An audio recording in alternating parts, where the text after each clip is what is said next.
Erika, adivina qué. ¿Qué? Hoy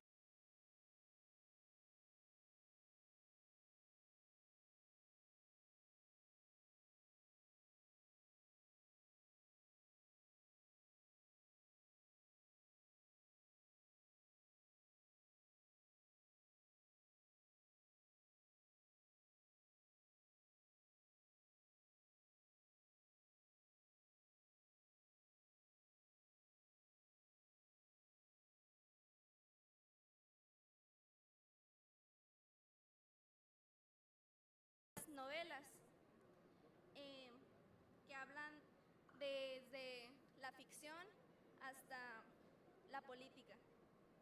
Ok, oye, también te cuento que sabes que Carmen Boullosa, una de nuestras ponentes, pues es una poeta, dramaturga, novelista y ensayista mexicana, nació en Ciudad de México en 1954 y hoy nos acompaña aquí junto con Denise Dresser y Siri Hustvedt.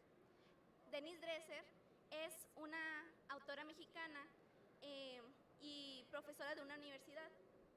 Ahora ella es miembro de la facultad del Departamento de Ciencias Políticas del Instituto Tecnológico Autónomo de México.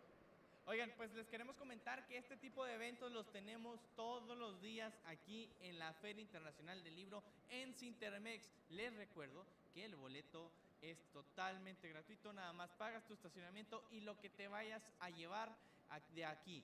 Yo la otra vez, Erika, me compré unos separadores de libros inteligentes, estaban padrísimos, diferentes diseños y te pueden separar no nada más la hoja, sino que también el párrafo o más bien la frase en que te la quedaste, en donde te quedaste. Costaron más o menos como 35 pesitos, me llevé Muy barato. 3, me encantaron y pues ahí los tengo en mis libros que me compré aquí en la Feria Internacional del Libro. Oye Erika, ¿cómo te has estado pasando en estos días? Me la he estado pasando increíble, se ve mucho movimiento de gente, mucha gente joven que se alegra, que se comparte aquí mucha información. Totalmente, fíjense, ahorita estamos viendo cómo van las personas entrando pues la conferencia, a la mesa estelar de la subversión de las mujeres con Denise Dresser, Carmen Boullosa y Siri Hustvedt, ahorita a las 7. Estamos viendo cómo están pasando y acomodándose. En un ratito más tendremos aquí en la transmisión este evento estelar. Les recuerdo que también tenemos toda la semana llena de eventos. Estamos en el antepenúltimo día aquí en la Feria Internacional del Libro. ¿Algo que me quieras comentar acerca de tu experiencia aquí dentro de la Feria Internacional del Libro? ¿Qué has visto? ¿Cómo ves a las personas, Erika? Veo a mucho estudiante por aquí, eso es muy increíble. Veo a mucha gente haciendo fila para esta conferencia que se me hace espectacular. Algo importante que tenemos que agregar es que no nada más es para estudiantes, sino para cualquier fanático de la literatura e incluso para estas personas que se quieren adentrar por primera vez a todo el mundo literario, ¿no? Hay que admitir que yo, por ejemplo, dejé la lectura hace un tiempo, pero estoy tratando de retomarla poco a poquito y gracias a los separadores y eventos como este vamos a hacer un hábito renovado. Oye Erika, vámonos ya de una vez al evento de la mesa estelar, la subversión de las mujeres, aquí en la Feria Internacional del Libro. Yo soy David Carrión. Y yo, Erika Camacho. Y esto es la unidad de producción de medios digitales del TEC de Monterrey. Muchas gracias.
amigos, ahorita estamos con Anika, también de escritores independientes. Dime, Anika, ¿qué libro escribiste tú?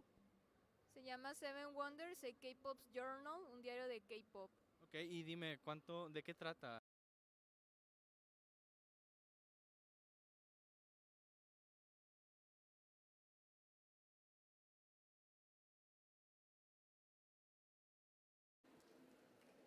Good evening, everyone. Welcome to the Monterey International Book Fair 2022. I'm Emma Freeman, professor at the School of Humanities and Education at Tecnológico de Monterrey, and it's an extraordinary honor to open this event. Tonight, we will have the pleasure of listening to a conversation between three internationally recognized intellectuals: Siri Hustvedt, Carmen Bujosa, and Denise Dresser. I will briefly introduce our guests tonight, although they are very well known. I think it's appropriate to highlight just a few of their accomplishments. Siri Hustvedt is a novelist and scholar. She has a PhD in English literature and is a lecturer in psychiatry at Weill Cornell Medical College. She is the author of a book of poems, 4 collections of essays, 2 works of nonfiction, and 7 novels, including the international bestsellers What I Loved and The Summer Without Men. Last year, she published the far-reaching essay collection, Mothers, Fathers, and Others, which draws on her interdisciplinary knowledge to consider the broader meanings of the maternal in a culture shaped by misogyny. She has published papers in various academic and scientific journals and is the recipient of numerous awards, including the prestigious Princesa de Asturias Award for Literature, the European Charles Villon Essay Prize, an American Academy of the Arts and Letters Award in Literature, and her most recent novel, The Blazing World, was long-listed for the Man Booker Prize and won the Los Angeles Book Prize for Fiction. In 2012, she was awarded the International Gabaron Prize for Thought and Humanities, and her work has been translated into over 30 languages. Carmen Bujosa is a poet and narrator. She studied literature in the prestigious programs at the Universidad Iberoamericana and the UNAM, and she is the author of 18 novels, 15 collections of poetry, 4 plays, 2 collections of short stories, and 1 screenplay. Among the prizes that she has received for her work are included the Javier Villarrutia Prize for her novel Antes, the Café Guillón Novel Prize for El Complot de los Románticos, the Rosalia de Castro Prize, the Casa de America Prize for American Poetry in 2019, and most recently, in 2021, she received the Jorge Barguengoitia Prize for Literature from the University of Guanajuato. Carmen Bujosa has been a visiting professor at numerous universities, including Georgetown University, the Sorbonne, New York University, and Columbia University. She is currently a distinguished lecturer at Macaulay Honors College in CUNY. Denise Dresser es una analista política y una erudita. Tiene un doctorado en ciencias políticas por parte de la Universidad de Princeton y es la autora de muchas publicaciones en política mexicana y las relaciones México-estadounidenses. Ella tiene 2 talk shows políticos y comenta frecuentemente la política mexicana y también estadounidense y canadiense. También es consultora en el programa de desarrollo de las Naciones Unidas y también realiza muchas investigaciones para el Banco de Montreal. Ha sido parte del Consejo de Investigación de los Estudios Democráticos y la Academia Mundial de Artes y Ciencias, y también es parte de la Junta de la Comisión de Derechos Humanos en la Ciudad de México y lo ha sido por 8 años. También ha sido parte de los estudios de la Universidad de California y San Diego y la Universidad de Georgetown, entre otras. En el 2010 ella ganó el Premio de Periodismo. En el 2015 fue condecorada con la Legión de Honor generada por el gobierno francés. Muchísimas gracias a nuestros miembros y a nuestra audiencia por estar con nosotros esta noche.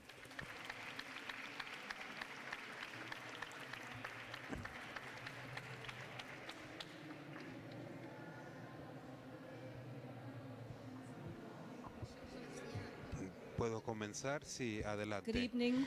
Muy It's a buenas great pleasure tardes. for Es un gran you to join placer us que estén con because I think nosotros esta that tarde, the puesto que title considero of que the el talk título of our de esta conversation plática de captures the nuestra spirit of the three of conversación us, encapsula el subversive espíritu women. de And I nosotras want tres como to mujeres and subversivas. would like to Me exhort gustaría de you igual all manera to join invitarles a us todos in the a international unirse a and nosotros growing club en el Club of subversive Internacional y women Creciente led de today by Novelas the women Subversivas, of Iran, liderado por el among día de hoy many por las others. mujeres de Irán, entre muchas I'd otras. like to start Me off by gustaría asking a comenzar question to Siri. preguntando In a recent essay, you describe with enormous poignancy the experience of being driven at age 16 by your 21-year-old boyfriend to a women's clinic in Minneapolis back when abortion was illegal to get a pregnancy test. And you discover subsequently that you are not pregnant. But that's the lead-in to the piece, The Toxic Thinking Behind the Supreme Court's Destruction of Abortion Rights. So, Siri, why is it time to be afraid of being a woman again? Okay. You know, I had never told that story publicly. And I was in the south of France with my family. And I realized that the Supreme Court decision had made it more urgent to make clear that this is both a personal and political issue, right? And that the idea of the state legislating women's uteruses, which is what is happening, is something that authoritarian regimes inevitably do, right? And the United States, now with the Supreme Court, a right-wing Supreme Court, is doing exactly what they said they would do if Trump got his picks into the Supreme Court. This is a human rights issue, and it is now, of course, for people who have a female reproductive system, this is urgent. And I think my rage at that decision, which I'd actually written about earlier in a leak for the Spanish newspaper El País, it just moved me to tell that story about my pregnancy fear when I was 16. And, you know, I would not have continued that pregnancy no matter what. So I would have resorted to illegal means. And you also talk about how your daughter calls you and tells you that she is pregnant. And yet she has the option living Yes. in, I guess it's is in New York? Yes. Yeah. I said, you're in New York. Don't worry. I mean, she said, Mom, I have something to tell you. I have something to tell you. And I thought she had, you know, possibly a fatal illness. You know, she had been, I knew it was medical. And then when she told me, I thought, well, thank heaven you're in New York. You can decide. It's up to you. It's no longer, that's the case in New York State now. But if this election in the United States moves in a bad direction, the Republicans could make federal legislation outlawing abortion. And then, you know, nobody is safe. I would have a question for you both. And my question has to do with the first issues that the title, The Subversive Woman, La Subversión de las Mujeres. And there my question is to both of you, what makes it these movements of women nowadays much more than they were in the 80s, much more than they were in the 60s, much more than they were in the 19th century? Why do they feel today so important is it because they are talking not only about the public, but they are also talking about the private? Is it because the fact that when the former operative world worked, women were that half of the population that was enslaved to give pleasure, comfort, and everything for the other half of the population that were men, when the ideal model worked? Is it that why they didn't have the right to have property, the right to leave their owners, meaning their husbands or their parents? What's happening today? Is it because it touches from the privacy to the public, or is it just by chance that we have seen these women gathering, these revolts, this subversive movement happening all around the world, not like a viral thing, not contagious, but it's like enough is enough. No es no. Yeah. I think we're in an era of women's subversion becoming probably the primordial or the most impactful form of subversion, of political and social opposition in the world, in a way that it hadn't happened before. Because what occurred in the 1980s, we were discussing this before we came in. In the 1980s, there was a huge backlash against feminism around the world, and especially in the United States, that came as a response to Gloria Steinem, to women burning their bras, to taking the streets, to try to legislate. Remember, legislation that has not passed to this day in the United States. So then you get Phyllis Schlafly, you get what Susan Faludi describes in her book, where conservatives come back into power and try to stop women in their tracks. So what happens in the 1980s? Feminism becomes very unpopular. Remember, back then, we didn't even say that we were feminists. It was politically incorrect to say that you were a feminist. I edited a book of women called Gritos y Susurros, Experiencias Intempestivas de 38 Mujeres, and my publisher said, don't say that it's a feminist book, even though women are starting to tell their stories, because people aren't going to buy it.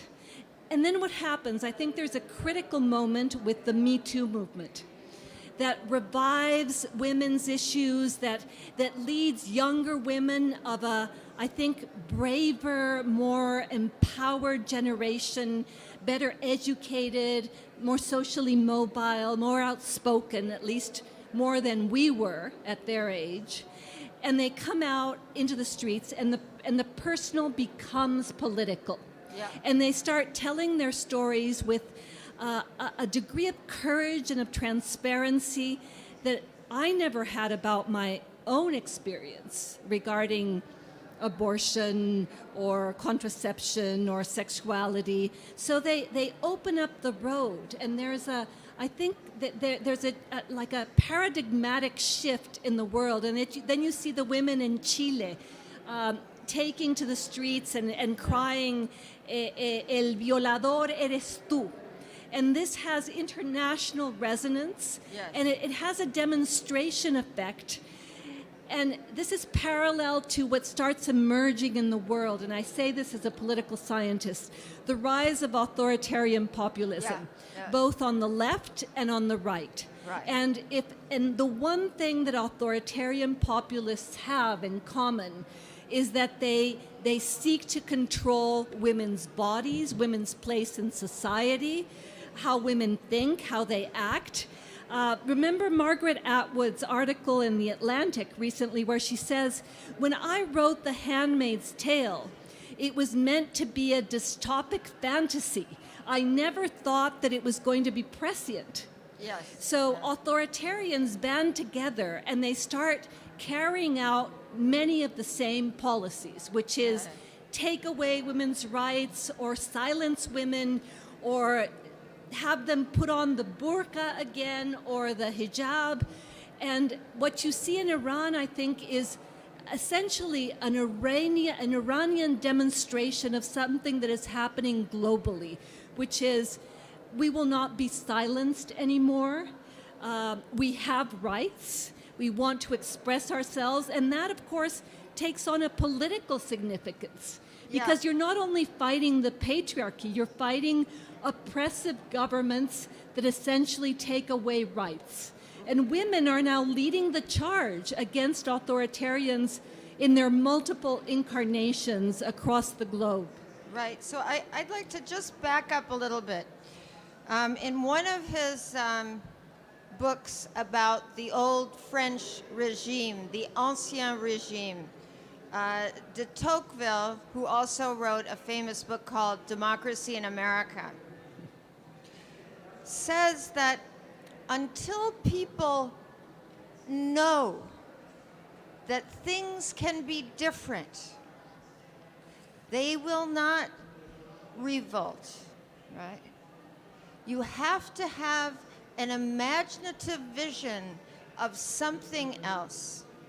I also think, in this case, that women, young women, a lot of young women, are assuming the authority vested in them by an ideal democratic reality, right? And by doing that, they are taking on more authority than I think.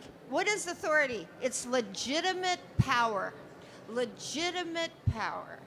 So by assuming that, you see it in Iran, you saw it in Chile, you see these people saying, no, I am not buying the hierarchical thinking that was part of my mother and grandmother's generation, which becomes part of an unconscious attitude, right? Becomes part of an unconscious attitude that you believe in the hierarchy. You believe that men deserve to be placated and helped and taken care of because that's simply part of the unconscious system that we were all brought up in. I want to read a quote from Siri. Los patriarcas no defraudan. I'll read it in Spanish, she knows it in English. No ven y no escuchan. Suelen permanecer sordos a las mujeres. Se pavonean, alardean y actúan como si no estuviéramos ahí. Y agrega Siri, y no siempre son hombres. Siri, why don't I translate to you what you wrote? Thanks, okay. that patriarchs don't disappoint, that they routinely do not understand, listen, or acknowledge our presence.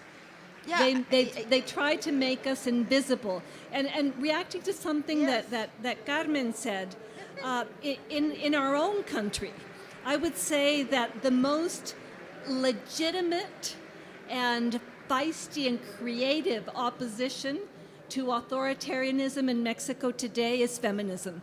Yeah. And you see women taking to the streets. I mean,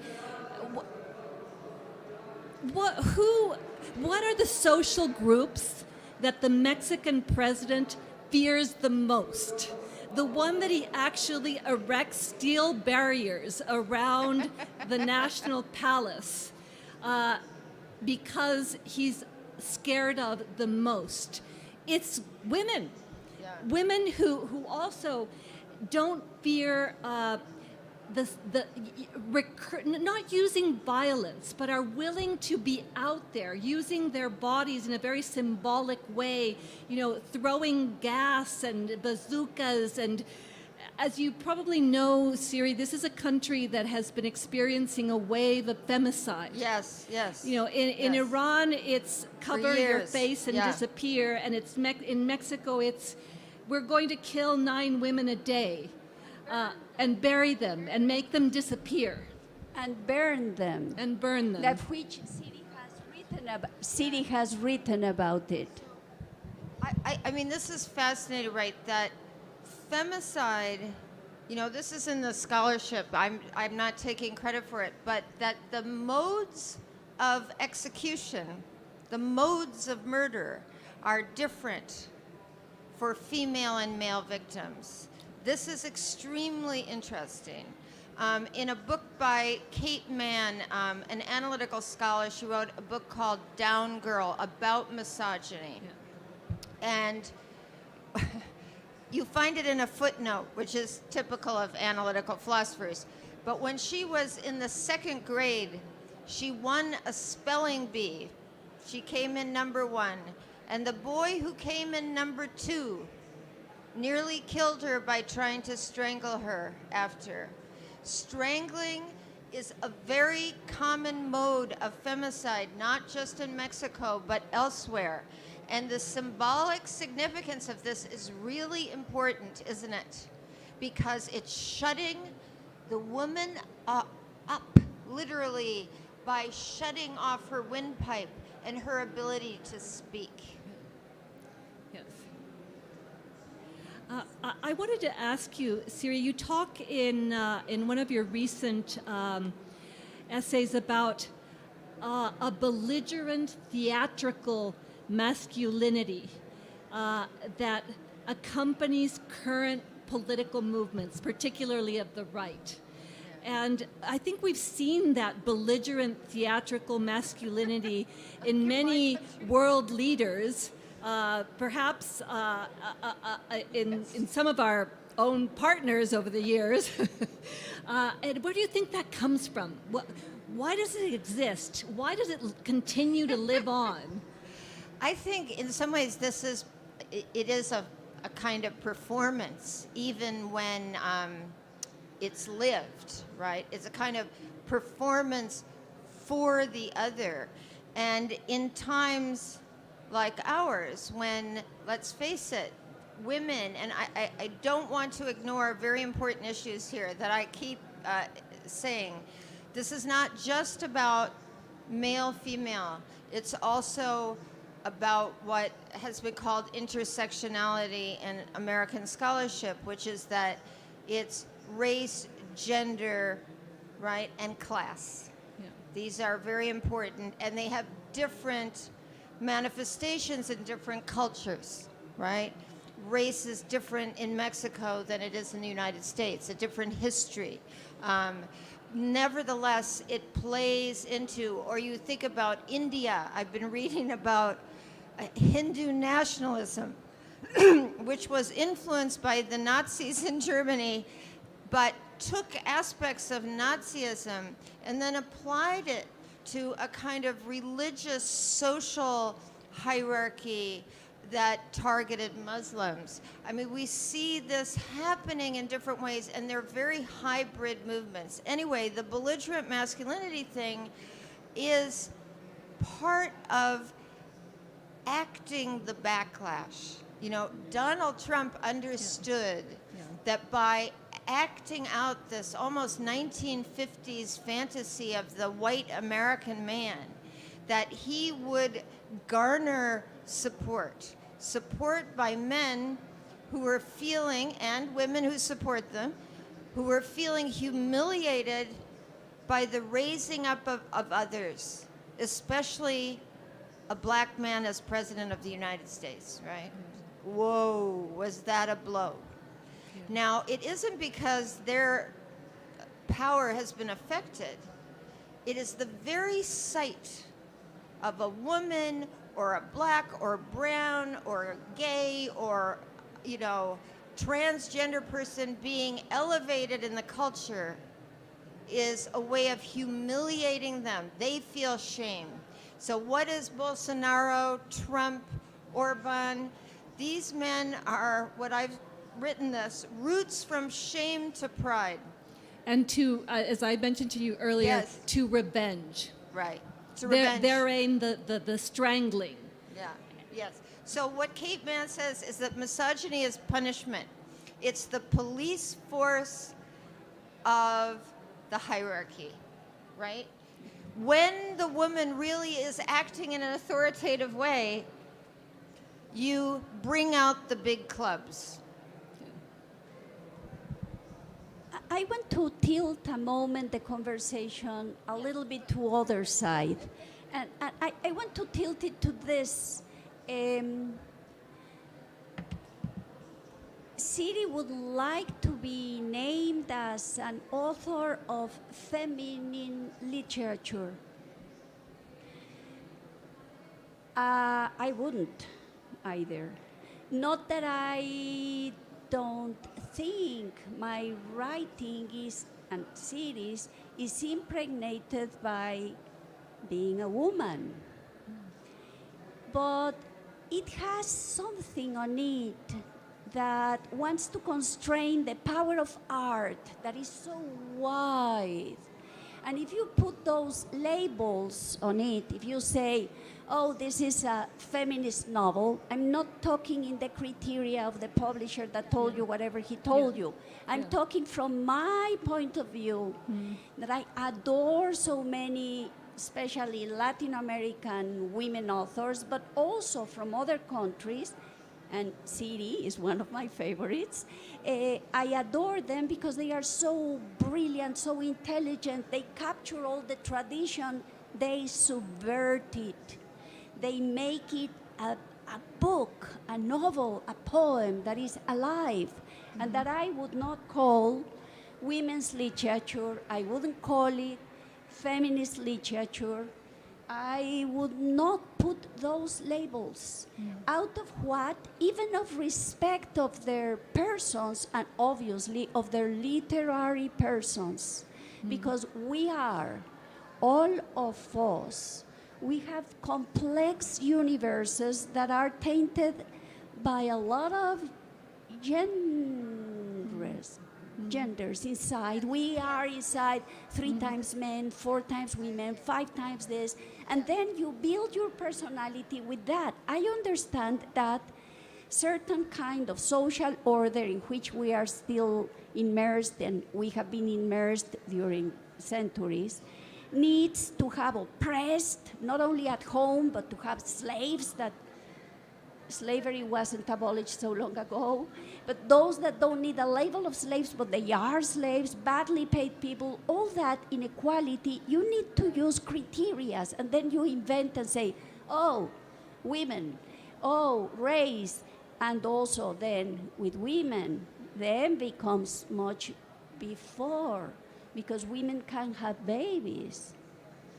And though Siri has written about this, in some cultures, men enact the act of having a baby and giving birth, and they do the whole ritual without giving the baby out, which is the best way to participate.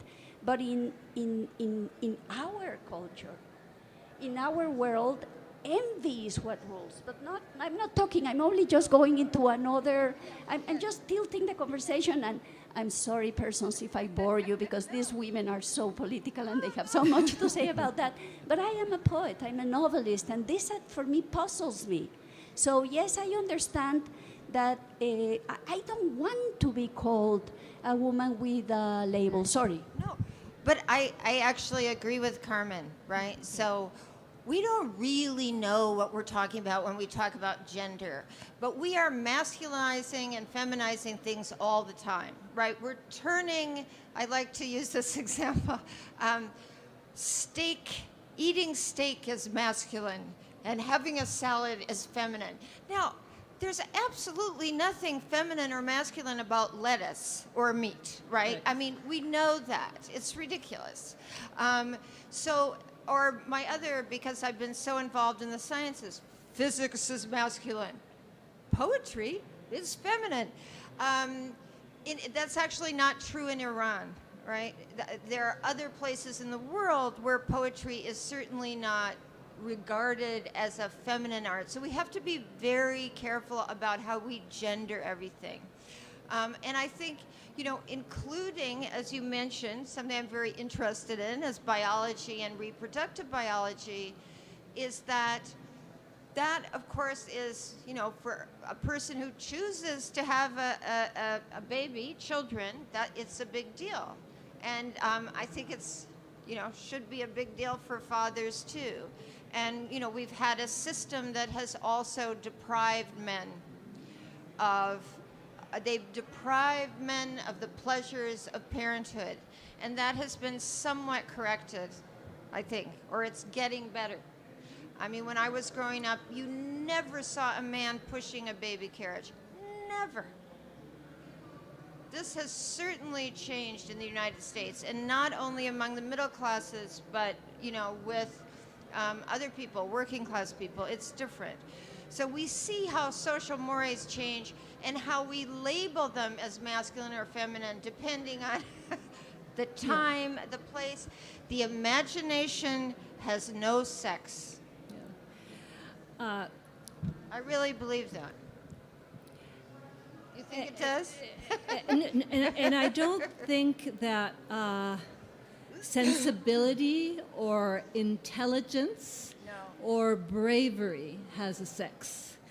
And I say this because I've never wanted to be labeled as a woman political scientist.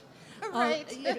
A woman columnist. No, I know. Although when I joined Proceso magazine, which is an influential political weekly in this country, in 1999, I was the first woman to ever write in the opinion section. Wow. And I entered a male-dominated world, and it's still a male-dominated world. If you look at the opinion section of the newspapers, there are like token women. Yes. And that's why this editorial effort, Opinión 51, was created, because we are 51% of the population. We should have 51% of the representation in terms of creating public opinion. But I can't tell you the number of panels, events, conferences where I was the only woman. Yeah. And the men sitting next to me were chatting with each other while I was speaking.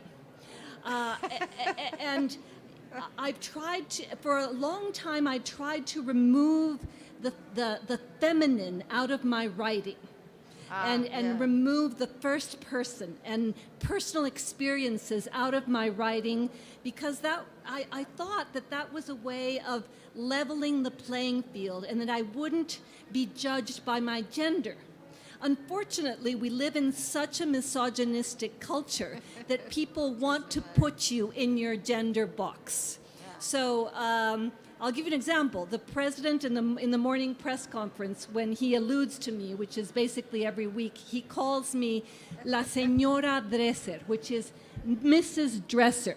It's not even Miss or doctor or professor. It's Mrs. Dresser. And the Mrs., the Señora, carries a weighty connotation. The connotation is, what are you doing as a woman criticizing me, a man with the authority, when you should be at home baking cookies, like Hillary Clinton used to say? Acting like a missus. Acting like a missus, exactly. Go back to your place. Go back to your role. And if you criticize, then you're angry. You are sexually unfulfilled. You're growing old. You're drying up. You must be menopausal. You must not have good sex. You're hysterical. And even though, as I say, analytics and intelligence and sensitivity and bravery are not engendered, society genders you. That's right. I think this is fair, but I do think what Carmen is trying to say, that the flexibility, the elasticity of the imagination includes, multiple gendered realities. Louise Bourgeois, one of my favorite artists, said we are all masculine and feminine, and her work is, I think, a tribute to that kind of flexibility, not being stuck in some identity hole. So despite the fact that we are often treated as hysterical or alarmist or out of control, I think, that the work one does when it's good is avoiding those kind of categorical boxes that trap us in places that are very uncomfortable and I think damaging really to psyche soma. Yes, absolutely. And also, I think the capital we have with our literary traditions speaks us of that being explored before. I think, for example, of Cervantes. He did auto-fiction in the middle of Quixote. Yes. He tells the story of his captivity in the middle of it. So I think of Lope de Vega, the great Lope de Vega. He talks about his torn self and his intimate life and those things that are, somebody would think is that feminine. No, it is us. And also, I think it's important to revolt against being called with those labels. I like the idea of calling sometimes escritoros, but escritoros are some kind of escritoro that is using a male. Just perhaps it won't make sense to you, Siri, but in Spanish there is a distinction between a woman writer or a male writer, whereas in the English language it's just a writer. Yeah. Although people do say women writers, so at one point I started talking about man writers. And as soon as you say man writer, you understand how odd that sounds. Because as Simone de Beauvoir pointed out years ago in 1949, the man is standing in for a universal. And I think some of the agitation, and I wanted to mention Carmen's talking about tradition, and in your work, I'm thinking particularly now of the book of Anna, about playing with the Tolstoy novel, which is a subversive fiction about a classic fiction, which rewrites in a highly both ironic, vivid, and intelligent way, using often, I think, very feminist positions. It's a kind of the book is, and I'm punning a little here, a kind of explosion of certain classical tropes in literature.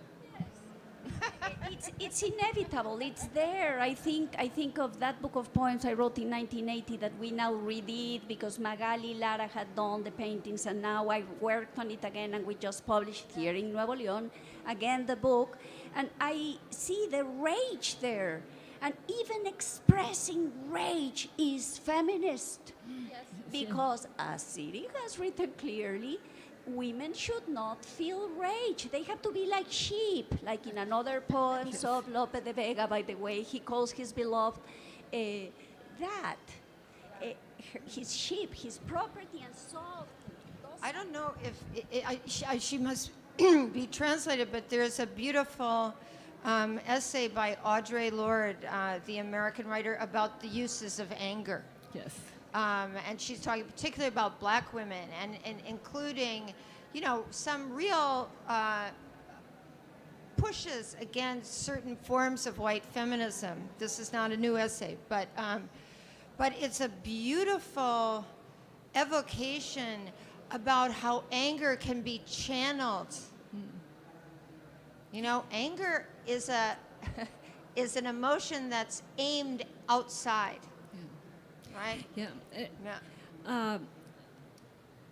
I wrote a piece for the Americas Quarterly recently that the first sentence was, Mexican women are angry, and they are legitimately angry. Yeah. They have a legitimate reason to be angry. And yet you have authorities that respond to that anger with Why are you defacing monuments? Why are you painting walls? Why are you throwing paint bombs, purple and green paint bombs? Why are you kicking women policewomen? Denying the legitimacy of women's anger. And I think this has been a common thread. One of my favorite books, I'm sure you've read it, both of you have read it, Women in Power, Mary Beard, about how women's voices, women's angry voices, women's voices of any kind have been silenced for millennia. The book begins with Penelope being sent back to her room by her son because she's told that she doesn't have the right to speak in the public space. And I think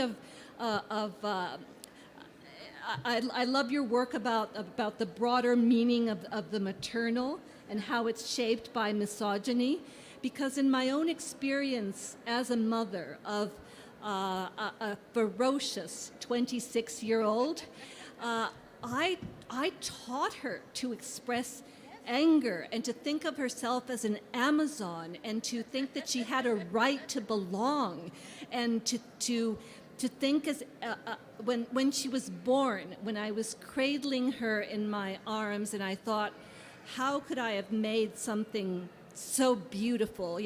Me, maybe with her father, a little bit, but I told her, I'm going to give you the best education in the world, because I thought then, and I still do, that is the best way or it's one of the ways of being a feminist.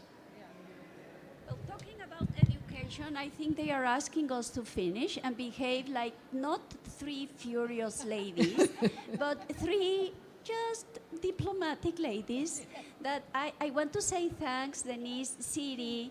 It's a beauty to be with an angry, professional angry political commentator, and with this escritore or escritoro that is Siri, that is so feminine and so other things too. Okay, great. Thank you for joining us. Yay!